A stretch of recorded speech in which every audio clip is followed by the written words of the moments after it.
Hey, everyone, it's Andy. I got a gun mug with me today. I have the tower. I have righty, and I have lefty. Hello, everyone. Robert X. Paul Camish. Hey, Paul Camish and I just did an episode, or recorded an episode of Best Advice Ever. That'll be out tomorrow. And Tobin Templeman. Yeah. So I've had a very productive day so far. I did the morning show. I wrote my blog post for Laughing in Disbelief.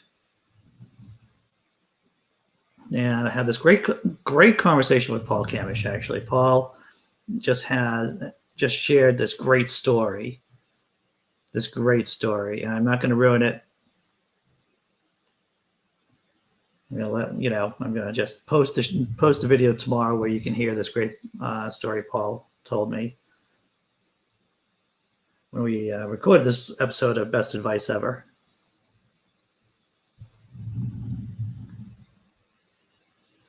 It's actually a beautiful day here in Massachusetts, at least in the Boston area.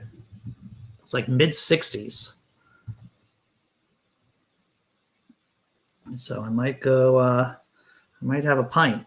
After this out on the deck. I have a very small deck. I don't even know how big it is. Maybe 12 foot by 12 foot. It's a very small deck. I might just go out there and enjoy the later part of the afternoon. This is so beautiful out.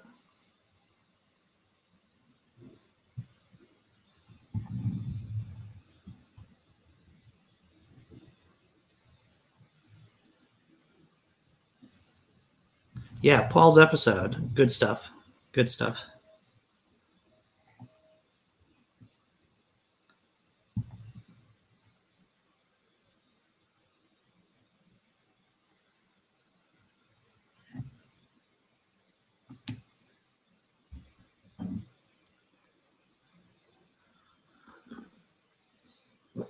Oh, that coffee's good.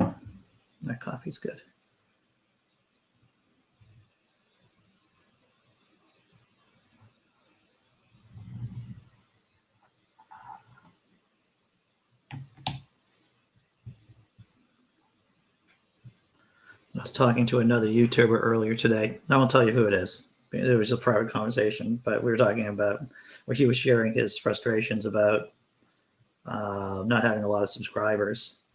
And I'm like, you do the thing because you like doing the thing. When I started blogging, I had like maybe, 10, 20 people read the blog a day if I was lucky. And now I think I had 8,000 views yesterday, and that's a fair amount. I've had tens of thousands of people in a day looking at the blog. I've had so it's a long haul thing a lot of the times. Overnight successes typically do not occur overnight.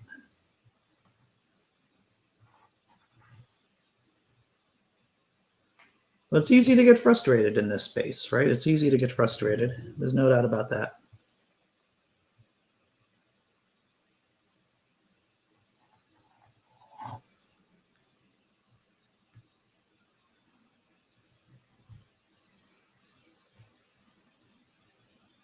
And half of it is just showing up every day and doing the work, right?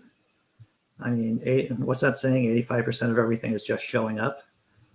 If I have one superpower whatsoever, it's just showing up. Especially when I say I'm going to show up.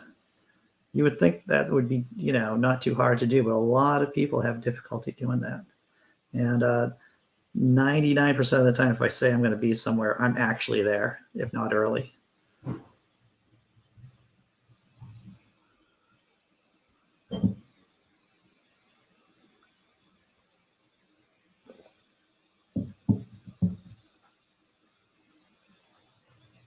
Oh yeah, there we go. Jenga. I don't know if Jenga has a song. There should be some kind of 80s rock montage for Jenga, right? maybe sung by Kenny Loggins. Because Kenny Loggins, he did a lot of those soundtracks back in the 80s, right? Top Gun.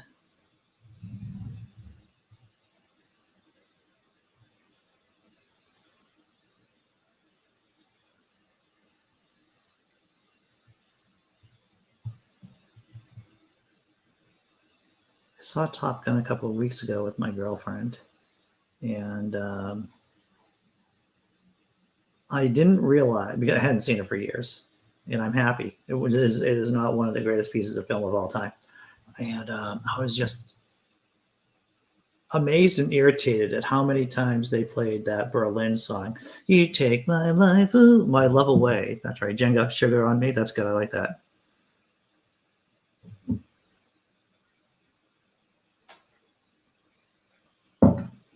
Oh yeah, I'm with you, Tobin Templeman. It's more about enjoying what's going on around you than worrying about things.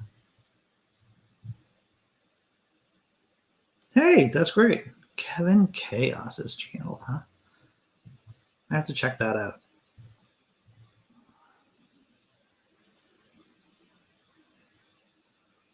I'm sure those of you out there who are creating your own content and living your lives find it difficult to keep track of all your friends' content that they're making too. I find it difficult, to tell you the truth.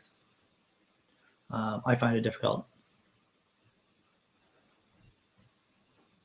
especially when you're, especially for me personally. I'll speak about what I find difficult is that, trying to stay on top of the funny stuff, right? Working on that, working on the art of comedy, if I could be so wankerish as to say that, but also keeping track of what my friends are doing on YouTube, as well as blogging and all that other, some of them are writing books, like Jonathan M.S. Pierce. He's been on the channel a couple of times, tippling philosopher, a Brit. He's coming out with a book about the resurrection, or debunking the resurrection. And he's sending me a copy of his book, and I get to read it before he comes on the channel. It's just a lot of stuff to stay aware of.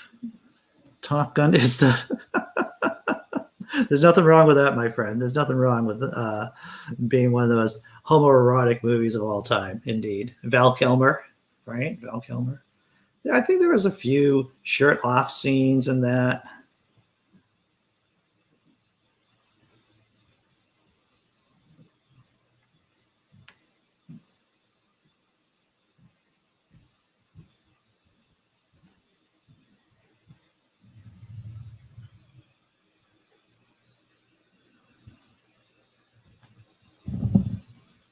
Seemed to be a time that Queen was doing a bunch of movie soundtracks too. There's definitely no shortage of entertainment. This is true. This is true.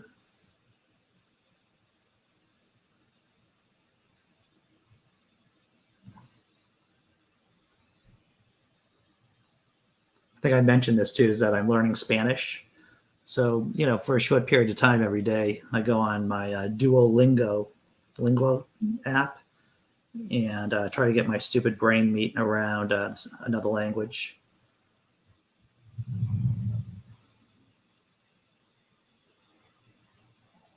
So there's I've talked with Chris Mallard actually when we were doing the Daily Atheist Morning Show together, and what it is cognitive fatigue, right? Cognitive fatigue, just doing a lot of different, intellectually challenging stuff at once. Watching in slow motion as you turn around and say, "Take my blocks away, take my blocks away." That's very nice. That's very nice sense of mice. Well done. 10 points there, my friend. 10 points. Take my blocks away.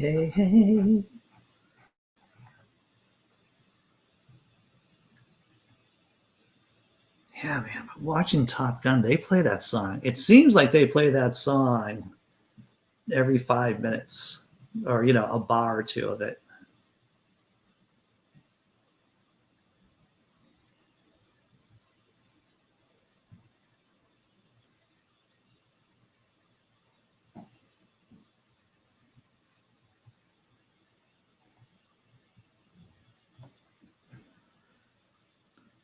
Why, thank you, Robert X. You're too kind. Derek Cruz.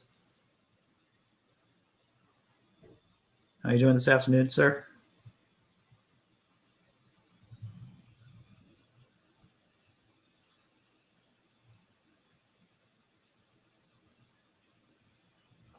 You're just another block in the wall. All in all, you're just another block in the wall. I saw the season finale of BattleBots. Yeah, I'm going to admit this. Been really into BattleBots this season. Me and the girlfriend. Oh, the girlfriend and I. We've been watching BattleBots this season, and it was the season finale.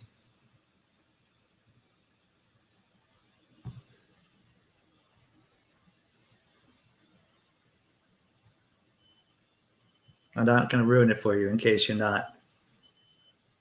haven't seen the last episode of BattleBots this season. I'm not going to give away who won the giant nut. Yes, that's what they give people. That's the award that they give people on BattleBots, the giant nut.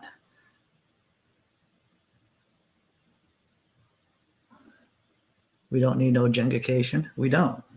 We don't need no thought control. And any dark sarcasm in the classroom would be done by me, I would hope.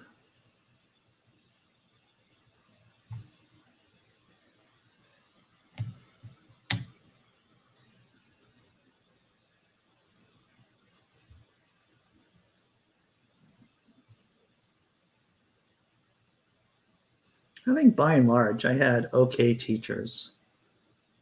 In elementary school, high school, middle school. I remember some bad teachers. My 7th grade math class, I think the only thing we did was film strips. I don't think the teacher was an exceptionally intelligent woman. And the only thing we did was watch. They weren't even movies. If you remember film strips, you just had to manually turn the frame with the audio. I think I slept through most of my middle and 7th grade math class due to film strips. Not exactly inspired teaching. See, now this is all wobbly. That's not working.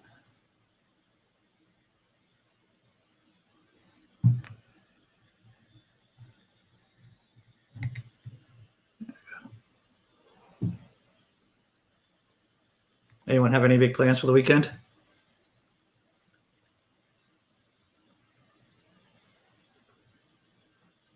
Me? Not so much.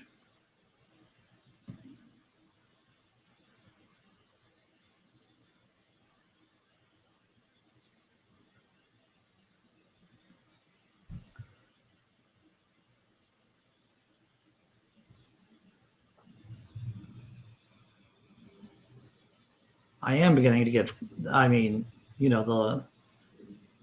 definitely some COVID fatigue here. I'm not doing anything stupid, anyone. I just want to let you know I'm not doing anything stupid, but my favorite pub in the world just announced that they're doing on St. Patrick's Day, they're doing this opening up at 9 a.m. to do a brunch, to do like a Irish breakfast kind of fry-up situation.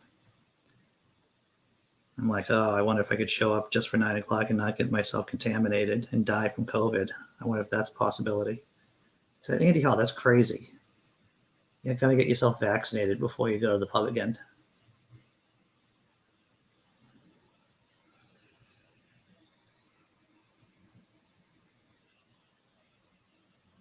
Have another rifle to strip and replace all the seals. Well, I imagine that's important to do. Green Man suit, tons of ice. That's your plan. Oh,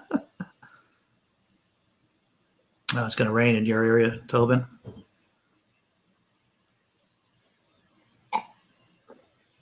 That was me slurping coffee. I'm sorry if that was just in your ears. I might be going to Mount Auburn Cemetery. It's one of the early planned out cemeteries here in the United States of America. There was a period of time before there were public gardens, and a lot of the before there were public gardens, like designed public gardens or parks like Central Park, there were graveyards. There were these very well planned out graveyards with that were planned out. And Mount Auburn Cemetery, I've talked about it before on the show a number of times, is one of those really fantastic treats in the Boston area. And in case you're ever in the Boston area, head over to Cambridge Watertown line for Mount Auburn Cemetery. You have the grave of Mary Baker Eddy there, a whole bunch of other people, but it's a beautiful area. Hey, Simply Secular Dave. I'm sorry I'm late. I was looking at a vehicle that I may or may not purchase. Yes, my girlfriend's about to purchase a car. We're doing the vehicle transfer tomorrow. That's what I'm doing. Part of my day tomorrow is dedicated to getting the new vehicle and, of course, editing the conversation Paul Camish and I had for Best Advice Ever. I think cars, when you talk about skepticism, right? When you talk about skepticism, where the rubber hits the concrete, I guess there's a pun there somewhere, or play on words, since we're talking about cars.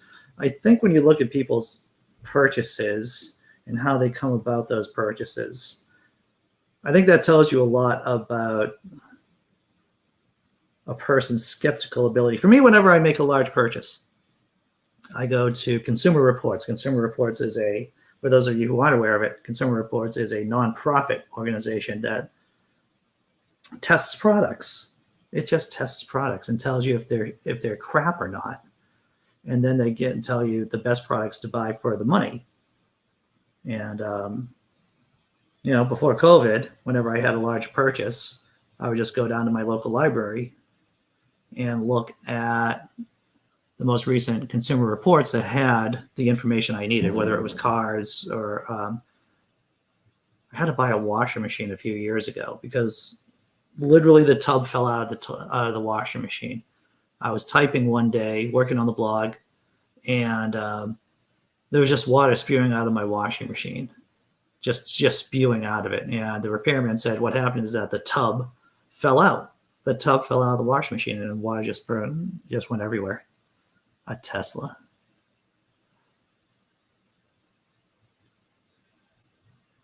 Teslas are supposed to be a nice vehicle. I hear that most of car fleets here in the States are going to go electric. Not in the distant future.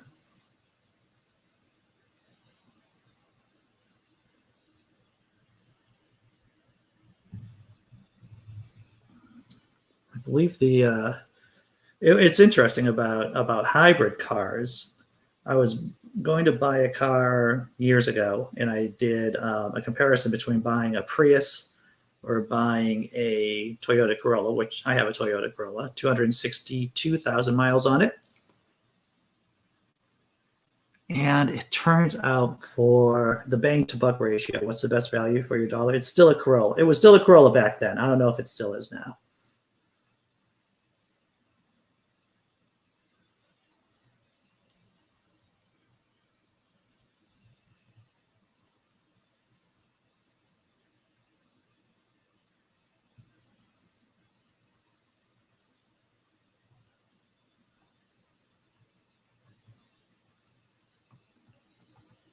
Maybe? I think I got something here, everyone. Oh, easy. Easy. Easy. I'm wiggling. You can't see it that well, but I'm wiggling this. Does she drive a stick? That's funny. I have taught people how to drive a stick before, including a girlfriend of mine back in the day. This is when I was very young. I taught her how to drive a stick. Like a legitimate manual transmission car. How's that? 2003 Maxima. Very nice. Very nice, Derek Cruz. Yeah, mine's a 2007. I bought the car before the divorce, and it has treated me well post the divorce.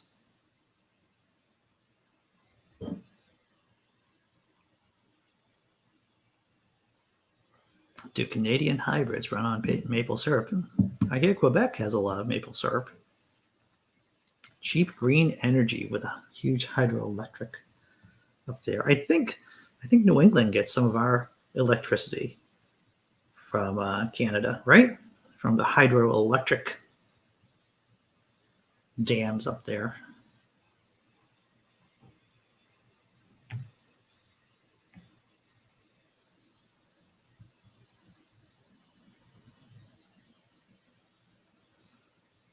About 140,000 miles. You're going to get a lot more use out of that car if you want to keep it Derek Cruise, but you already know that.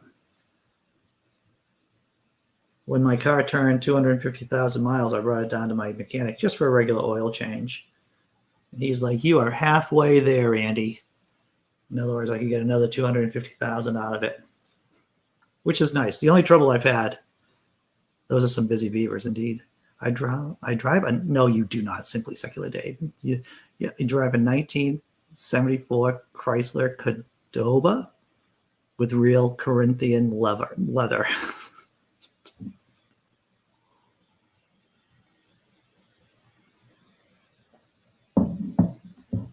Yeah, the only trouble I've had with my car is that body rust. I had the exhaust pipe rust out on me.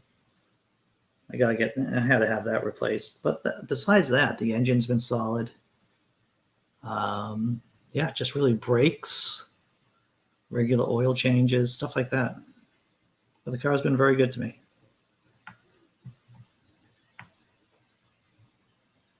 All right. No, I do not. Right.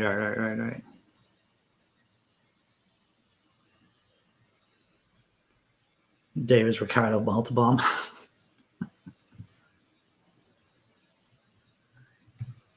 Con.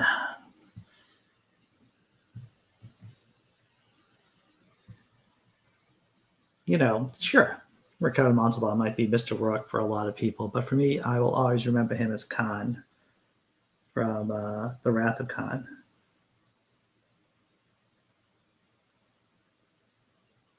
And, of course, from the original Trek episode, too.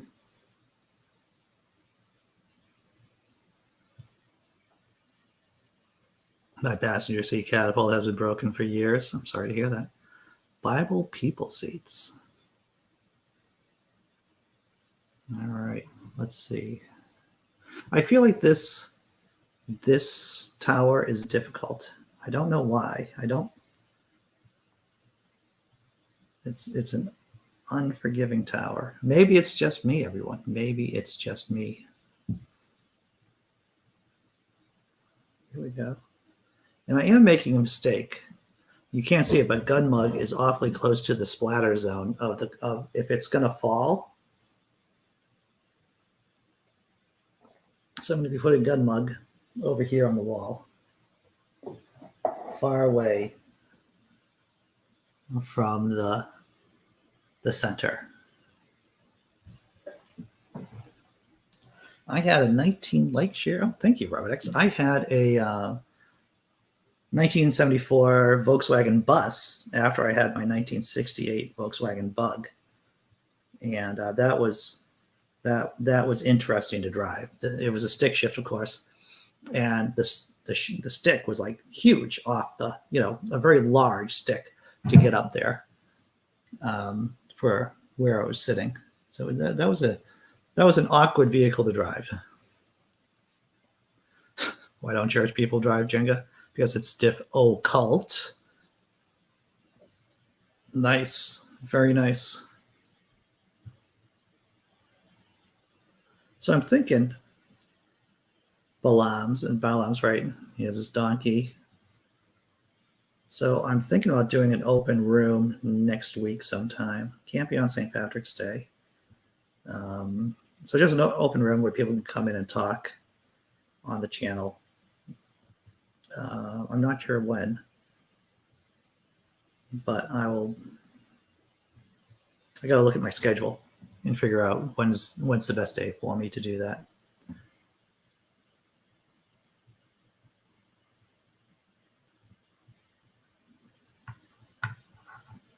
I'm going to take this bottom block away. It's a bad...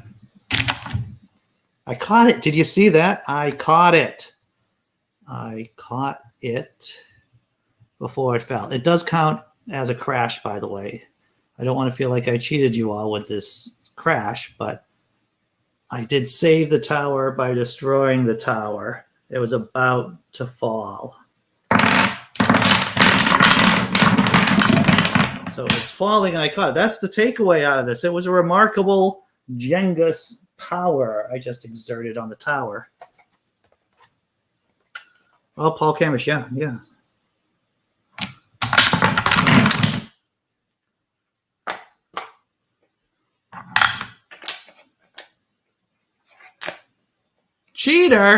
Cheater. Hey, I acknowledge defeat from that tower. Now, mind you, did it crash and make the wonderful the sounds? No, it did not. No, it did not. Guilty as charged with that. But I did catch it just before. You know how I usually try to catch it before it completely crashes? Well, this time I actually caught it.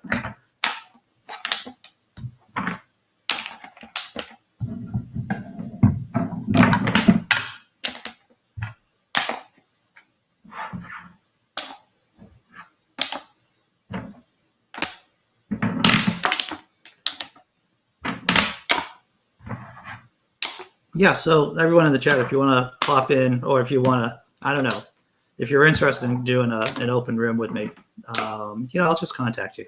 That's what I'll do. I'll go through your YouTube about and contact you and see if you want to pop in or have like I said, an open room sometime next week.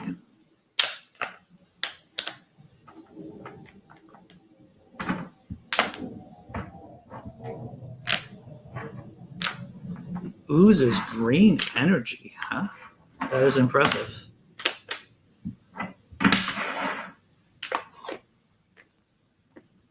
I feel like I've been robbed a tiny bit of tower crashing joy, but you did spin one for us the other day. So, okay, that's good. That's good. The next one, I promise, I will not try to catch. The next tower, this tower, I won't try to catch it. When it falls, it falls. But, it's just instinct for me to want to catch the tower, right? I feel like the base is really wobbly today too, and I don't know why. I don't think it's me. I feel like it's super wobbly, and I don't know how to fix that. Well, I will adapt. I think I figured out a way to help solve the problem right here. All right, that's better.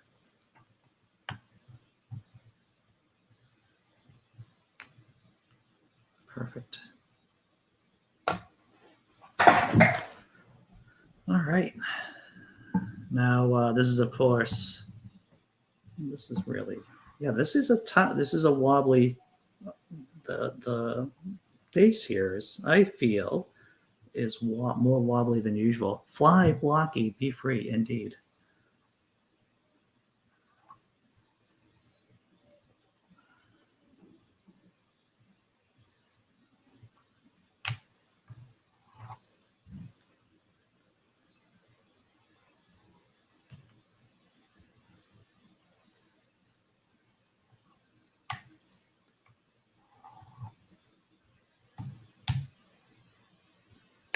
That's what's happening on Saturday. Jason from Dragons and Genesis is coming on the channel, I think, and we're doing an interview. All right, I knew I had something going on, something I had to use my brain on. And so I got to get my Easter questions ready. We're doing an Easter show. I think it's Saturday. It might be Sunday. I have to check my schedule.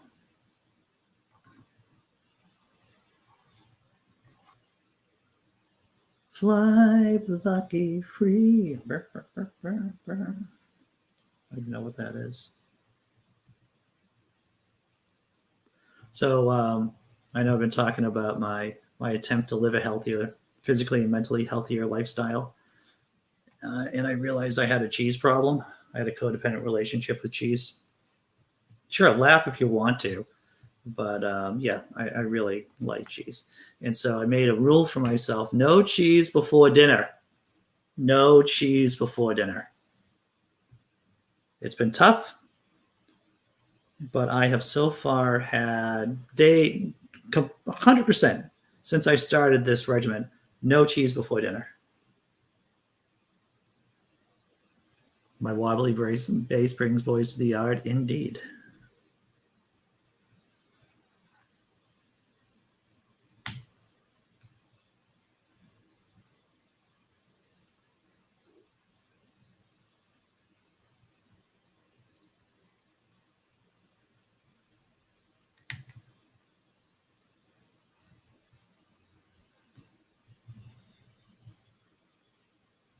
My girlfriend just bought a mac and cheese box, right? You know, one of those boxes that you make mac and cheese with, but it's with non-dairy cheese. And so we're gonna explore what instant mac and cheese is like, but non-dairy cheese. It was Robin Williams walking me. Great show. Reference tossing eggs in the air, fly birdie, be free. Now I remember that. That's right. I renamed Breakfast Dinner, indeed. No, I remember Mockumentary. That was a great show. That was a great show with Jonathan Winters in it, right? In the later seasons, Jonathan Winters was the baby. Jonathan Winters is a genius, or was a genius. If you haven't had a chance to listen to Mark Maron's interview with Jonathan Winters, it's incredible. It's incredible. Jonathan Winters talks about mental illness, about his career. It's one of Maron's best interviews.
How about that? Just like magic, block magic.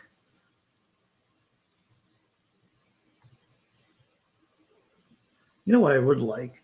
I'd like to have someone who runs a blockchain channel come on my channel and talk about blockchain stuff. It doesn't have to be about Bitcoin necessarily or any of the other Bitcoins, but I find that, well, one, I find that I don't know a lot about blockchains. Yeah, I can give a simple 30-second explanation about maths and things, solving equations, but I'd like to have someone on to explain, because I'm thinking about blocks and then I started thinking about blockchains. Hey, B, what's up?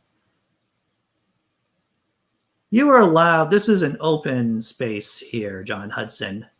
You don't need to have a YouTube channel.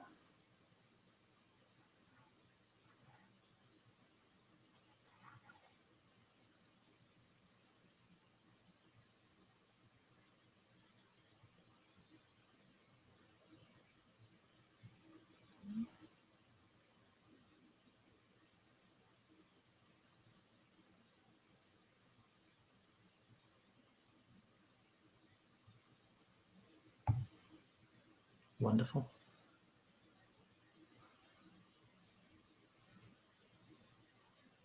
My dishwasher hasn't worked in years. An element in the oven just quit last year, and now the fridge has stopped defrosting. Wow, that sucks, dude. Yeah, the dishwasher, I would have to go with you on this. The dishwasher of all the appliances is the one I least need on a day-to-day basis, right? I'm not, it doesn't bother me not to have a dishwasher. And that's something I could just easily go. and live without. The oven, I don't know. Living without an oven's tough. Unless you have a toaster oven, right? Who doesn't like a good toaster oven?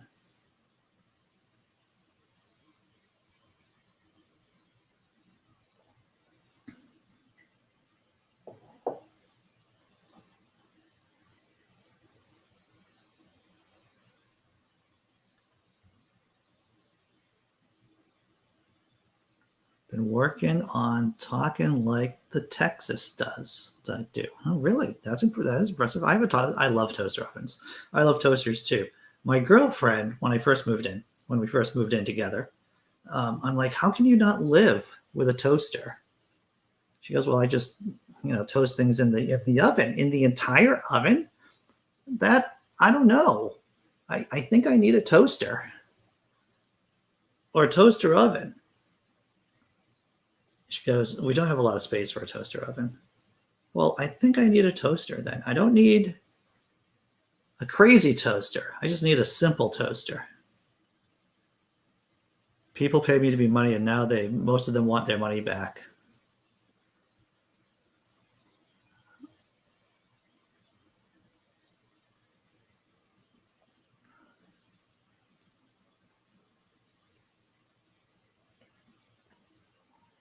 I did a post today on Laughing in Disbelief about the satirical article was about Donald J. Trump offering the royal family refuge in Mar-a-Lago. The idea that since he's a racist, and the royal family is being charged with being racist, and he's like, yeah, come on over, we can hang out. So that was my satirical post for today about being funny online and everything. Simply secular. If our office didn't have a dishwasher, I showed my boss how each person washing their own dishes and standing to was costing him. Oh, wow. Good for you, Dave. Did you have to do a spreadsheet? No refunds. Oh, that's good. I like that. That's clever. Trump, a simple toaster. Indeed. Building up the... I would never have thought, if you talked to me 20 years ago, that I would spend so much time wrestling with wires, right? But I do.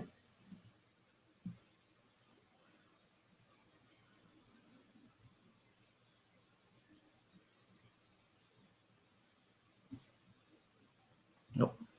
See, it was about to fall, but I wasn't going to grab it. I was going to just let it fall. Let the blocks fall where they may. Spreadsheet on a PowerPoint presentation. Very nice.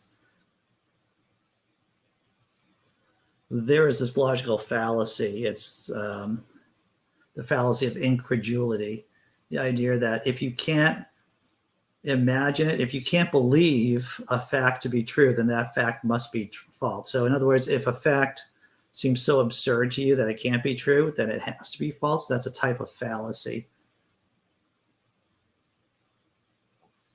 And actually, it's not that uncommon when you start talking about it. It's like, that can't be true, so it can't be true. It's like, oh, no. Just because you don't believe it or you find the concept absurd does not mean that the fact is actually untrue. Wrestling with blocks, the girlfriend. That's right. I caught the last tower, girlfriend. I was able to catch it and then able to control its descent. Because usually I catch it and it just falls apart anyway. But this last time I was able to catch it mid-fall.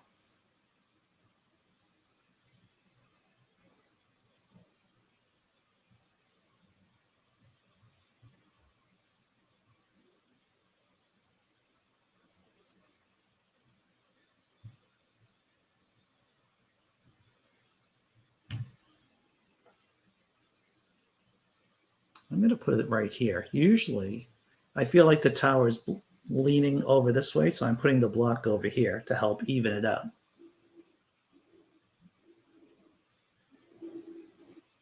And by the way, everyone, I actually do have a Jenga wish list on Amazon.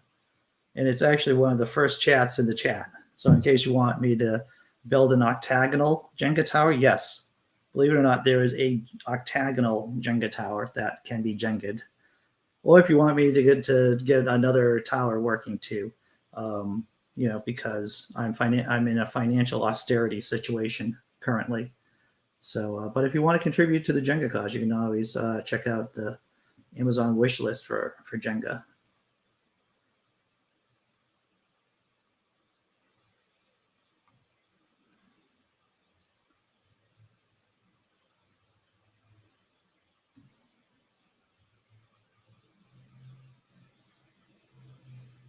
I've heard the Lovecraftian version of this game must be crazy.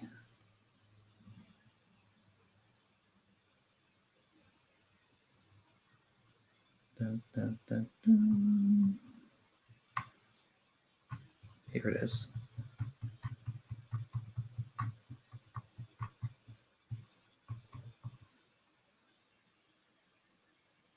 $1 for blocks. The Angry Bird Jenga set. I feel pretty cheeky. I feel like I can get this out of here.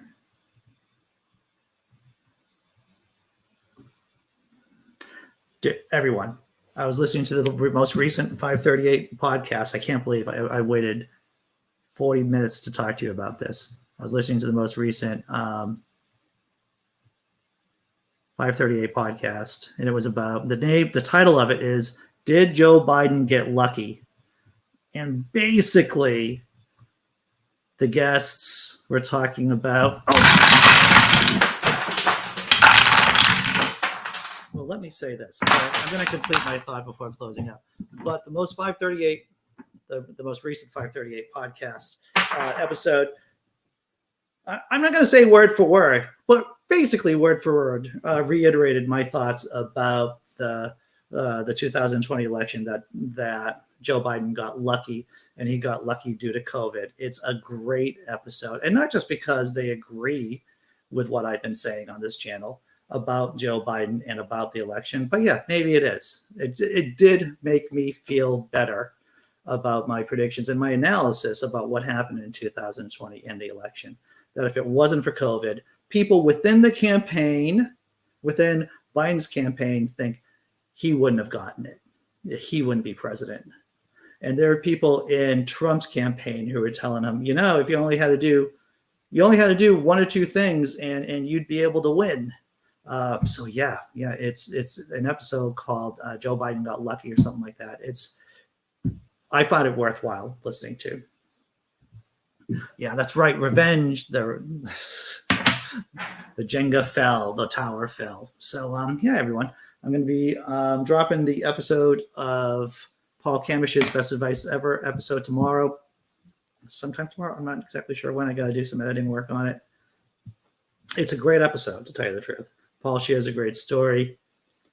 And in these episodes, in the Best Advice Ever episodes, and generally when I'm interviewing somebody else, I want to give them a lot of space to talk, because I don't feel like it's about me, it's about the other person. But I have some thoughts about what Paul was talking about, and maybe I'll cover them a bit on Monday when we meet together for the 9:00 a.m. News Roundup show, the Disappointed Cat Morning Show. Blogs on the Run. Doing an open mic tonight. Twitter me for a link. What am I doing tonight? I might be having a couple of pints in me by that. I don't know. I have to talk to the girlfriend and see what our plans are. So everyone, thanks for showing up. I appreciate it. I had fun, as I always do, right? It's always fun here. So I'll see you sometime over the weekend, more than likely. Be strong.